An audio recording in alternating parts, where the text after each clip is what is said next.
好多朋友咧就頭先喺 chat room 話，喂，好似見撚到花木蘭喎咁樣。咁啊，佢哋同媽媽咧就係翻咗去香港嘅。咁但係咧就大家保持低調啦，係嘛？見到就見到啦，唔使大事講啦。咁啊，我太太其實都話咧好奇怪，佢好少上我節目，亦都即係耐唔中，亦都冇咩正面鏡頭見到佢嘅，係嘛？咁我盡量避佢咧就係唔出鏡噶啦。咁但係咧，始終琴日佢係好低調咁樣喺啲街坊地方裏邊食碗水友粥咧，都俾位一啲老師咧就認得到我太太。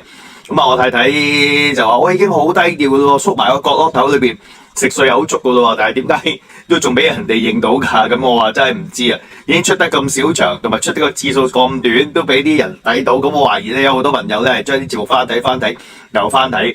咁啊，好啦，咁如果你見到佢哋嘅，可以嗱，你就可以同佢哋打個招呼嘅。咁但係就冇咁突然咁啊，就嚇親佢哋啦，係嘛？咁始終佢哋都唔係幕前嘅人。OK，咁我即係愛屋及烏，你即係中意埋我屋企人，我好感激大家嘅眷顧同埋支持嘅。咁啊，多謝大家嚇，咁啊多謝大家嘅呢一個對我屋企人嘅一個嘅關愛。咁啊好似見到啲老朋友咁，我太太話我唔識佢個噃，咁大家見到我好似好熟咁樣嘅，點解會咁啊？